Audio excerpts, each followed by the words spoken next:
Hey everyone, and welcome to Backseat Sports. I'm Josh and that is Caleb, and wow, it has been a crazy few weeks again for Nebraska football. As you guys saw, it was a tragedy on Saturday against Minnesota. Man, it was bad, and it looks like these could be the final few days, last few weeks for Mike Riley. The writing seems to be on the wall at this point for sure, and it's only a matter of time. It's a matter of when, not if, Mike Riley will be fired. Yeah, for sure, that 54-21 loss to Minnesota, who only had one win before this in the Big Ten to Illinois on a last-second touchdown, pretty much ends Mike Riley's career, whether or not we win these next two games. Too much inconsistency from him. Bill Moos came out and said that Mike Riley deserves to finish out the season, but he also said in the same interview that Mike Riley's evaluation will be over before the end of the season. So we could see Mike Riley get fired before the Iowa game and coach it out, which could still definitely be a possibility. But right around that Iowa game, we will see Mike Riley be fired. And the hunt for the new coach is definitely on, as we have heard that Bill Moos has contacted UCF for Scott Frost and shown interest. It's been reported that by ESPN and other local sources around, as well as a private plane that had landed in Florida that was owned by the university. So definitely a lot of speculation going on that Nebraska has very much been in contact with Scott Frost, but Mike Riley is pretty much fired. His days are more than numbered, and the writing's probably more than on the wall. It's probably already in paper. Yeah, in that Minnesota game, it was ugly beyond belief, and man, it really was a tale of two teams. One team, Minnesota, you could tell they had something to play for the future. Even though this season, in a lot of ways, has been a loss for Minnesota, they've been absolutely terrible and lost to a lot of really bad teams. But you could tell they had something to play for. They had a future to play for in PJ Fleck, a coach who was inspiring them to play better, to excel, and play to be better next season. On the other hand, there was Nebraska, who was absolutely uninspired and looked terrible the whole game. And not only did the players look terrible, but the coaching looked terrible. The players looked completely uninspired and looked like a team that did not care if they lost. It didn't seem like any respect was on the line at that point.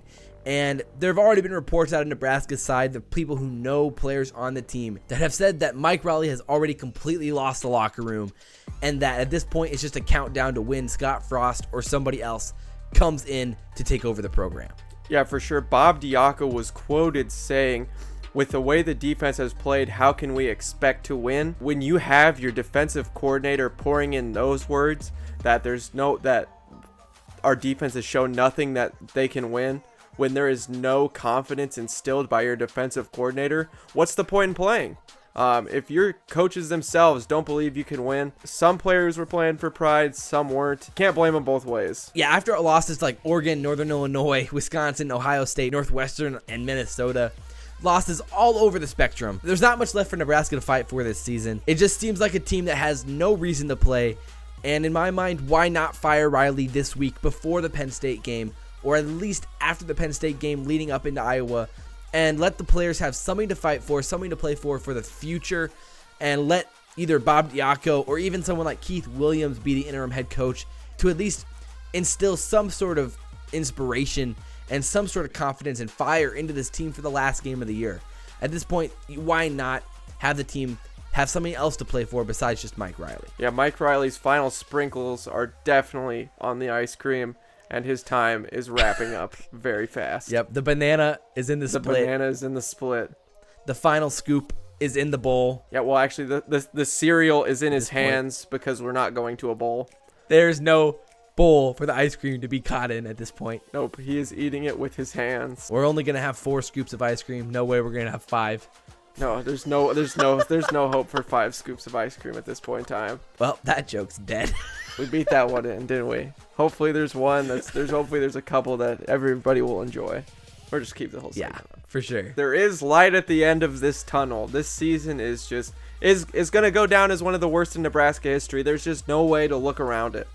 We hired a 55% win coach who is going to end up winning less than 50% of his games here at Nebraska. Sean Eichhorst picked Mike Riley, and it sucks, and that's why we fired him and hired Bill Moos, and hopefully he makes the right decision. And I think the first year one of these great coaches steps in, we will have a better year than Mike Riley had his first year and his third year. Hopefully Bill Moos has the knowledge and the wherewithal to steer, to grab the right guy to control Husker football, the state's most prized possession. Yeah, before we talk about the obvious coaching candidate for Nebraska football, I think it's important to recognize what it takes and what type of coaches it takes for a program to turn around. The most comparable situation that Nebraska is in right now is what Clemson was in the 90s and 2000s before Dabo Swinney was hired. They were at best an 8 to 9 win team, and that's the best they ever had for 16 straight years. After winning a national championship in the early 80s, going undefeated and winning that, they did nothing for almost 2 decades. And then they hire the right coach for their program and instantly see results. Within 3 years, they're back to winning the ACC championship. And from there, they haven't looked back. Any program is able to return to dominance if you get the right guy. And clearly, Dabo Swinney is the guy, beating Nick Saban and Urban Meyer, both having winning records against them, which is just extremely impressive, seeing how they're two of the best coaches in college football ever. I'm a firm believer that the evidence shows that when you want to turn a program around, you have to switch eras. And it's kind of what we tried to do in theory with Bo Pelini, where we tried to hire a younger, high-end potential coach.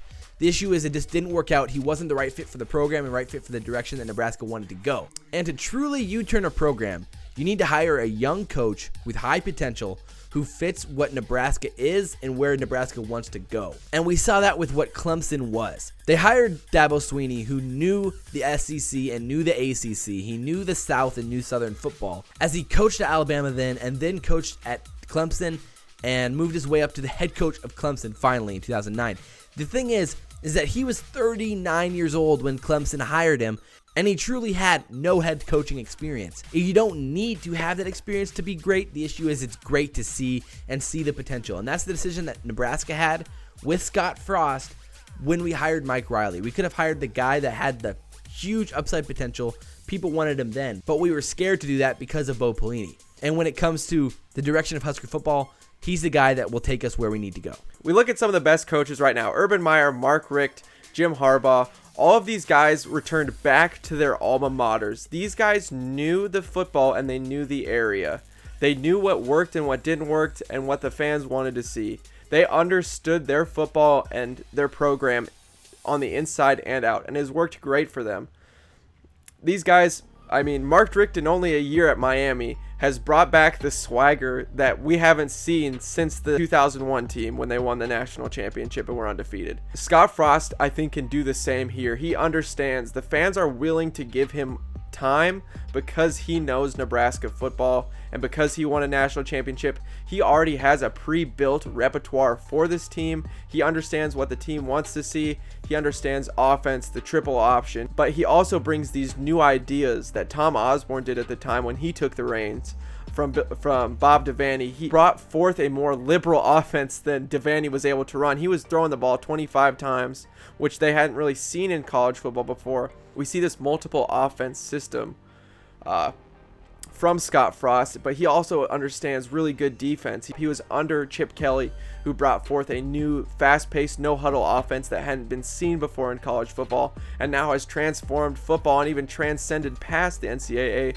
and gone even into the NFL. So he understands football, and he understands it in a new way, and he's able to bring new, fresh ideas that can change the program while keeping an identity center core of what the Husker State loves. What makes Scott Frost such a special and unique coach is the fact that he's had so much experience under a variety of legendary personalities. Like Caleb said, Bill Parcells, Bill Belichick, Eric Mangini, John Gruden, Monty Kiffin, Bill Walsh, Tom Osborne, and then he coached underneath Chip Kelly. The names just there are impressive, and his ability to culminate the experiences that he's had, put that into coaching, and use that on the field and in his leadership of a football program has been extremely impressive. And though we didn't bite the bullet when he was coming off of being a coordinator, now we've seen his ability to U-turn a program at UCF that went 0-12 before he came, and now is currently undefeated in the top 25 and really playing extremely impressive football in a conference that's never been good. And at a school that has 50,000 students, he's done a phenomenal job, and he's connected on the West Coast, he's connected on the East Coast. And when you bring him to the Midwest, give him the ability that Nebraska has, the finances that Nebraska has, the passion that we have, the facilities that we have, the venue we have, the history that we have, and his status as a national championship winning quarterback at Nebraska, paired with his ability as an offensive coordinator in a national championship at Oregon, you turning a team at UCF from 0-12 to undefeated currently is extremely impressive, and I think it makes all Husker fans extremely excited for what the future could hold for Nebraska football. And if we don't at least offer him a massive contract that Nebraska hasn't seen, it would make no sense. It's something that Nebraska has to do if we want to be able to turn the program around. Yeah, I mean, you've heard of a coaching tree before where a coach is underneath one guy. He is in a coaching forest, and it's the Redwoods. He is underneath the tallest guys. I mean, he is deeply rooted in football in a way that we really haven't seen before in a long time, because he has been a journeyman who's learned so much from so many different people. And he's added to it himself. Say someone like Joel Klatt, which he talks about this as well, that Scott Frost is a superstar coaching candidate and that he will be the coach of a premier football program next season, whether it's Tennessee, Nebraska, or Florida. Joel Klatt absolutely believes that, and a lot of college football experts see Scott Frost as a legitimate superstar coaching candidate. And I don't think it's something that Nebraska can miss out on, as he is Nebraska football in many ways, and it's something that gets Nebraska football excited, fans excited, and will give him the time and the resources he needs to be successful. I'm a firm believer that success breeds success, and that's the issue that Nebraska has right now, is that we're not successful. And so if you're not successful, how do you turn a program around without completely changing the culture? And I think that's something Scott Frost can definitely implement and bring in a whole new style of leadership that Mike Riley just didn't have. And what we saw with Mark Richt at Miami, coming from Georgia, really completely U-turning Miami, bringing it back to its roots. Even what we saw in the NFL with Sean McVay at the Rams, completely U-turning a pretty sorry and sad franchise into a team that's now one of the best teams in the NFL and looks to have an amazing future. Young guys who have new ideas can completely U-turn a dead franchise or a dead program, and that's what Nebraska needs. We're in a fork in the road for Nebraska football, and Moos has a giant decision to make.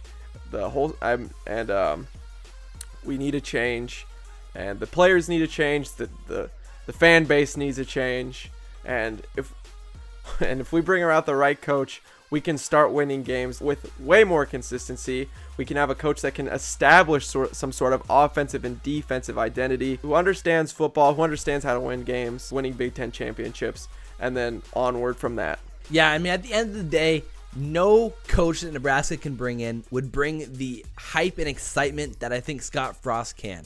Even if you bring in a guy like Les Miles, again, it's that same old mentality where does an older guy really change the culture of a frustrated and sad fan base? I don't know if it does. A fresh idea, a fresh coach, a younger guy in his early 40s can really embrace that new culture and really turn around a team and bring a whole new identity, something that's extremely exciting and inspiring for recruits, for the fans, and for the future of Nebraska football. So it's definitely an exciting time for Nebraska, and like Caleb said, this decision and this upcoming few weeks will be absolutely crucial for the future of Nebraska football. Yep.